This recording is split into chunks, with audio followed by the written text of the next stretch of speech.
जी का बहुत बहुत आभार प्रकट करता हूँ कि उन्होंने मुझे हरियाणा की धरती पर अपने विचार प्रकट करने के लिए एक सुनहरा मौका दिया।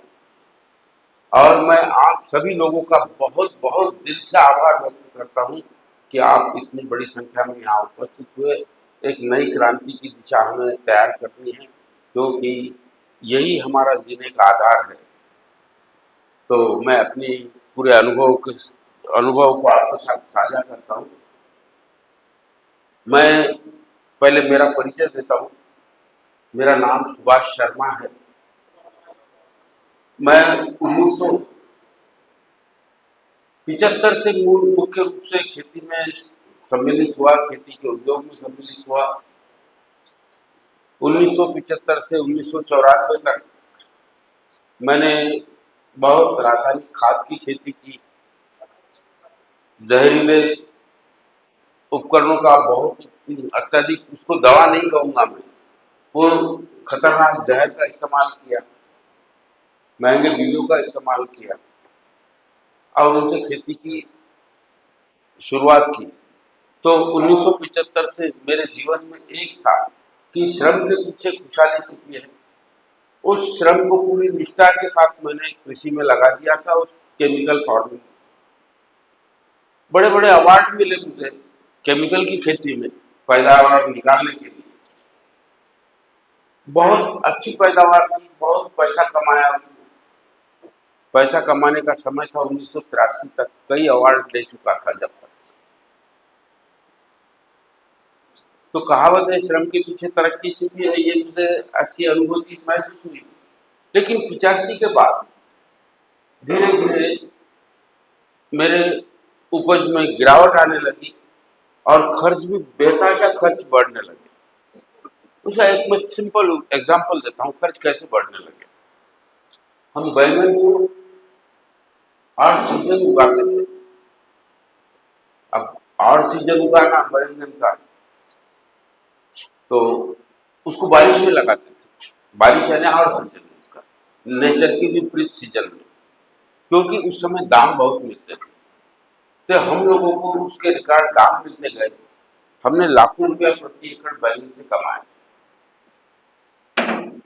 लेकिन उसमें जहर, हर तीसरे दिन जहर मारते थे। हर 15 दिन में केमिकल फर्टिलाइजर की बोरियां उबेड़ते थे। तो हुआ यूं कि 3-4 वर्ष तो हमने इस तरह की खेती में लाखों रुपया कमा लिया। लेकिन धीरे धीरे सारे कीटाणुओं में रोग प्रतिकार क्षमता तैयार हो गई और उस जमीन की अत्यधिक उर्वरकता का इस्तेमाल, ज्ञान नहीं है, अज्ञानता से हो रहा था। उसमें कोई ज्ञान नहीं हो रहा था, हमको कोई ज्ञान ही नहीं था। लेकिन जमीन की उर्वरता शक्ति ये धीमे धीमे वहां की नष्ट हो गई और वो रोग प्रतिकार क्षमता वहां के कीटों में तैयार हो गई। तो 3-4 वर्ष तक जो हमने कमाया, धीरे धीरे 85 के बाद वो पूरा वापस जाने लगा। यानी उपज कम और खर्चा अत्याधिक, तो कमाया हुआ भी सब चलेगा। यानी कितनी बड़ी उसमें विभीषिका थी। तो 1994 तक जो खेती की, उस खेती में ऐसे गहरे अनुभवों को लेते हुए मेरे पास 90 के बाद मेरे ऊपर खेती पे कर्ज हो गया। अब 90 के बाद कर्ज हो गया तो मुझे फिर उसी सिद्धांत की याद आई कि श्रम के पीछे खुशहाली छिपी है। मेरे ऊपर तो कर्जा हो रहा है, मैं दुनिया भर की मेहनत कर रहा हूँ। तो अब जब प्राकृतिक कृषि में जा रहे हैं और उसको ज्ञान से अगर हम करेंगे तो हमें ये नौबत नहीं आएगी। तो वो मुझे ये लगा कि ज्ञान, श्रम के पीछे तरक्की छिपी है, लेकिन मेरे ऊपर तो कर्जा हो रहा है। तो मेरे में चिंतन करने की आदत थी। वो चिंतन में मैंने ये पाया कि कहावत गलत नहीं है, श्रम के पीछे तरक्की छिपी है, ये कहावत गलत नहीं है, विज्ञान गलत हो सकता है। तो ये चिंतन में मैं, जब मेरे ऊपर कर्ज होने लगा तो ये चिंतन में मैं सोचने लगा, आज नहीं कल, कल नहीं परसों हम अत्याधिक जमीन का जब शोषण करते हैं तो ये परिस्थितियां निर्माण होती है। तो आज जिन लोगों ने केमिकल खेती नहीं छोड़ रहे हैं उसकी अनुभूति उनको होने वाली है आने वाले कुछ वर्षों में। अब फिर मैंने कहा कि विज्ञान तो गलत नहीं हो सकता है, ये विज्ञान ही गलत हो, कहावत तो गलत नहीं हो सकती। फिर 1990 में एक जापान के किसान और जापान के साइंटिस्ट आए हुए थे अपने देश में। उनका नाम था मासानोबु फुकुओका। मेरे मित्र थे एक नागपुर में, उनके साथ काफी लंबे समय तक उन्होंने समय गुजारा। उन मित्र ने आकर मुझे कहा कि मासानोबु फुकुओका किसी भी प्रकार का जहर, किसी भी प्रकार का केमिकल इस्तेमाल न कर कर बहुत अच्छी खेती कर रहे हैं। मुझे एक ही उदाहरण चाहिए था कि एक व्यक्ति दूसरे विज्ञान से अगर वो सफलतापूर्वक आगे जा रहा है तो वो सारी ताकत और वो जज्बा मेरे अंदर है, मैं भी उसके विज्ञान को आगे बढ़ाकर खुशहाली की तरफ जा सकता हूँ। ये ताकत मेरे अंदर है और मैं दावे से कहता हूँ जो ताकत मेरे अंदर है उससे कई गुना ताकत आप लोगों में है। सब उसके विज्ञान की अनुभूति होना जरूरी है। सिर्फ एक बार वो विज्ञान आपको समझ में आ गया तो फिर कभी नाम नहीं लेंगे आप केमिकल फार्मिंग का। फिर 1994 में इस सिलसिले में, इसको मैं ज्यादा लंबा नहीं खींचूंगा, 1994 में फिर मैंने इस खेती को छोड़ दिया और पूरी तरह से प्राकृतिक कुदरती खेती करने लगा। कुदरती खेती करते समय मुझे बिल्कुल भी ज्ञान नहीं था। सिर्फ कुदरती खेती करना है, यानी उसमें मैंने उस समय क्या समझा था कि जहर और केमिकल फर्टिलाइजर का इस्तेमाल नहीं करना है और कुदरती खेती करना। कुदरती खेती आरंभ की, ये दिमाग में बैठा था कि ये कुदरती खेती में घास भी वही छोड़ दिया जाता है। तो मजेदार बात ये हुई कि जब मैंने इसको आरंभ किया तो बारिश में हम लोग घास निकालते हैं, उसको निराई गुड़ाई क्या कहते हैं आप लोग, वो गुड़ाई निंदाई की और वो घास वहीं पे छोड़ दिया निंदाई करके। तो उसकी जड़ें थी, बारिश आ गई, फिर से जड़ें उग आई और फिर से घास ऊपर जाने लगा, फसल नीचे और घास ऊपर। अज्ञानता थी, एक एक अज्ञानता को ढूंढते ढूंढते आज चरम सफलता पे हम पहुंच गए। तो वो घास फिर उगाया और वो घास फसल से ऊंचा चले गया, फसल नीचे और घास ऊपर। मुझे चिंता हुई कि भाई नेचुरल फार्मिंग में घास की जगह पे छोड़ना होता है और ये घास ऐसा छोड़ दिया तो मेरे फसल ही नहीं होगी, तो फिर ये नेचुरल फार्मिंग क्या काम की है। मैं बोला नहीं, मैं कहीं गलती कर रहा हूँ। फिर समझ में आया कि नहीं, बारिश में हम निंदाई गुड़ाई करते हैं तो वो घास को उठा के दूसरे जगह कलेक्ट करके ढीक मार देना होता है, फिर वही ढीक को फिर से खेत में डालना होता है। धीरे धीरे समझ पड़ी, यानी एक एक मुद्दे जो मुझे दिक्कतें आई वो दिक्कतों का समाधान मैं आज आपके सामने रखूंगा तो आपके लिए आसानी हो जाएगी कि कुदरती खेती आसानी से कैसे की जाती है। तो मुझे दिक्कतें आई, उनको मैंने एक एक ज्ञान के आधार पर छुड़ाने में मुझे बरसों लग गए, लेकिन आज आपको रेडीमेड मिलेगा सब कुछ। इस तरह से 1994 से मैंने कुदरती खेती में फिर हर चीज के महत्व को समझा, उसकी गहराई में हर चीज को जानने का कार्य किया। तब ये सारी प्रक्रियाओं में मेरा खेत मेरी यूनिवर्सिटी बन गई। ये यूनिवर्सिटी आप सबको बनाना है अपने खेत। वहां से ज्ञान किससे मिला मुझे, ये इम्पोर्टेंट था। मेरे प्रोफेसर कौन थे, मेरे वाइस चांसलर कौन थे, मेरे गुरु कौन थे। तो मेरा वाइस चांसलर नेचर था, मेरे गुरु नेचर के, प्रकृति के, कुदरत के, जीव जंतु, जीवाणु, पशु पक्षी, पेड़ पौधे, गाय बैल, ये सब मेरे प्रोफेसर थे। आप यकीन मानिए उनसे मिलने वाला ज्ञान इतना अद्भुत था कि मुझे जीने का तरीका मिल गया। मुझे कृषि के विज्ञान को समझने का तरीका समझ में आया कि कृषि का विज्ञान क्या होता है। इस तरह से ये इन गुरुओं के से मिला तो मुझे दो विज्ञान की समझ बनी। एक, हम केमिकल फर्टिलाइजर और जहर का इस्तेमाल करते हैं तो निश्चित तौर पे आप पक्का यकीन रखिए ये विनाश का विज्ञान है, एक दिन हमारा पूरा विनाश करके छोड़ देगा। तो वो विनाश से पहले हम जागरूक होकर बड़ी संख्या में इस विज्ञान के सही तरीके को समझ के आगे बढ़े तो हम खुशहाली की ओर जाएंगे। फिर मैंने इसको नाम दिया विनाश का विज्ञान। और दूसरा, विज्ञान में हर चीज निर्माण हो रही है, तो मुझे क्या लगता है, मुझे जीने के लिए भोजन लगता है, पानी लगता है, हवा लगती है। सोने की बिस्किट खा के तो नहीं जिंदा रह सकता मैं, तो भोजन पानी हवा यही सुरक्षित नहीं होगा तो मैं कैसे सुरक्षित रहूंगा।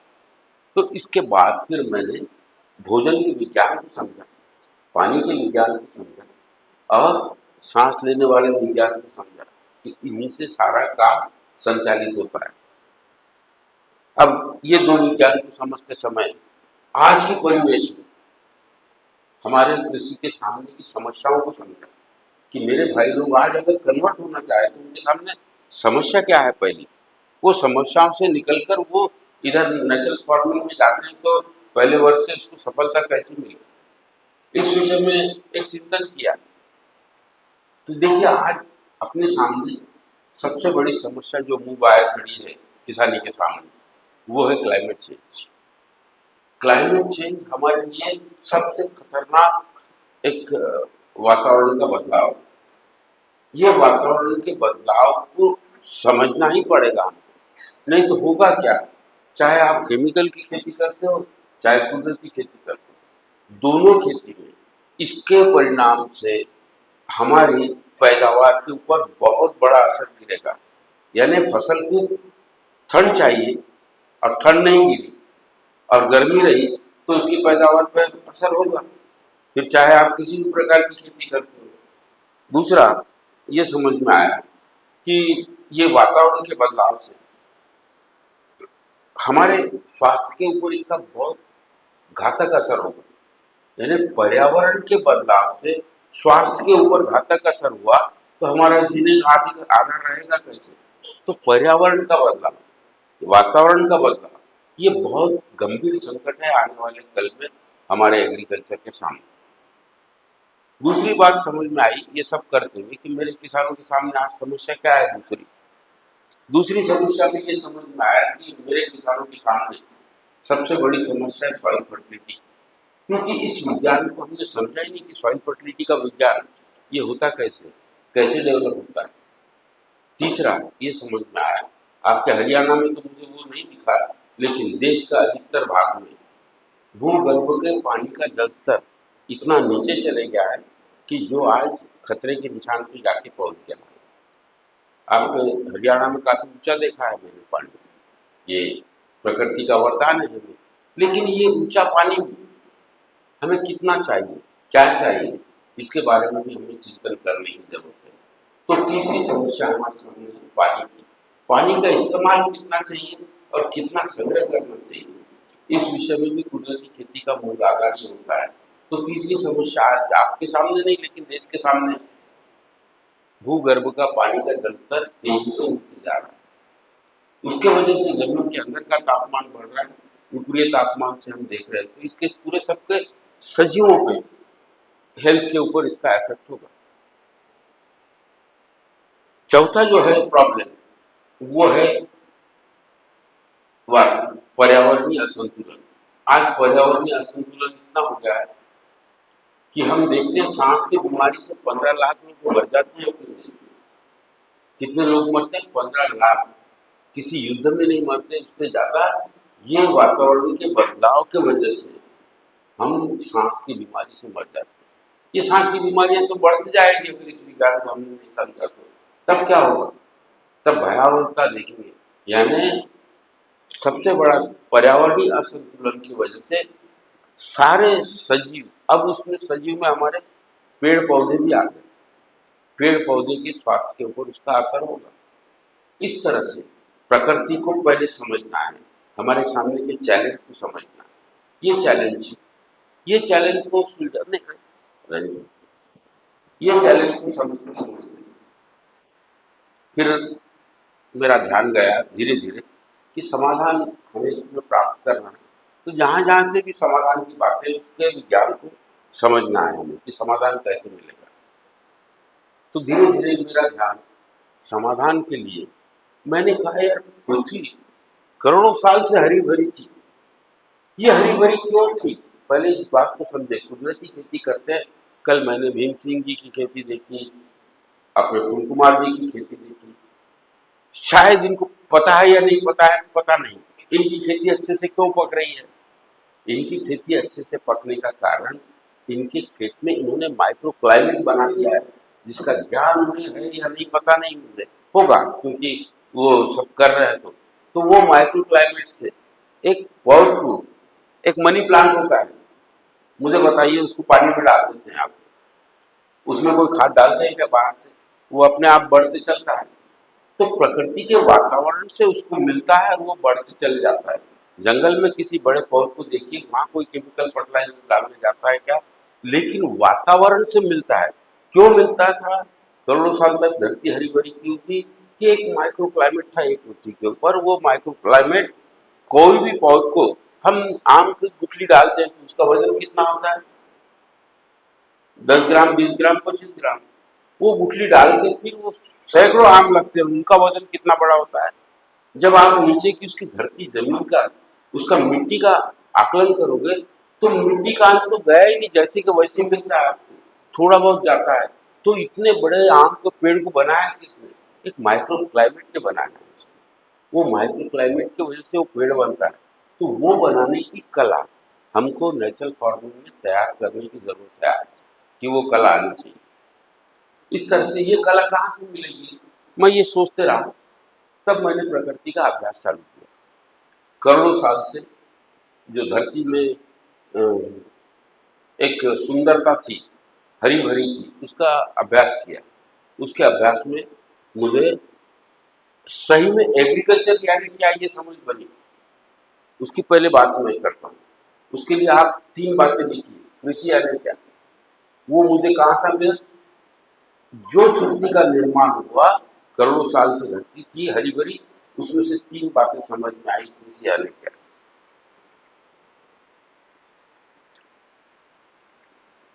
अब आप लिख सकते हैं इसको, पहले इस बात को जहन में रखिए। कृषि यानी क्या? नंबर 1, हमें ये तो पता चलना ही चाहिए खेती यानी क्या। खेती यानी क्या ये नहीं समझ बनी तो हम सही दिशा में नहीं जाएंगे। जिस व्यवस्था में मिट्टी का निर्माण होता हो, जिस व्यवस्था में मिट्टी का निर्माण होता हो,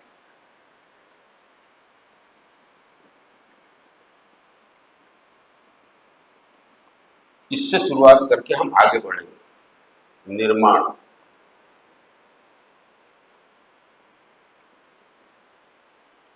होता हो वह व्यवस्था कृषि।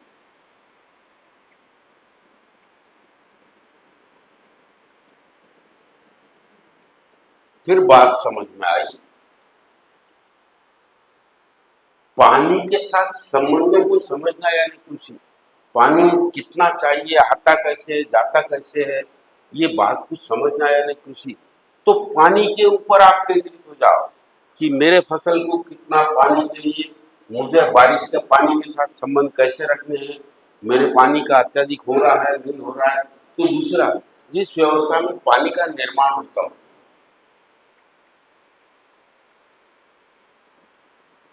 हमको फसल में देना कैसे है, जिस व्यवस्था में पानी का निर्माण होता हो, वो व्यवस्था कृषि कहलाती है।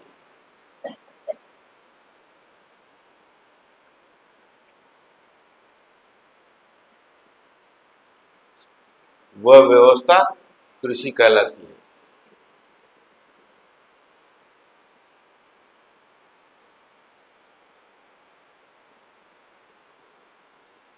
मैंने कहा आम के पेड़ को, जंगल में वाले बड़े पेड़ को किसने केमिकल फर्टिलाइजर जहर दिया था, लेकिन वो कैसा विकसित हो रहा था?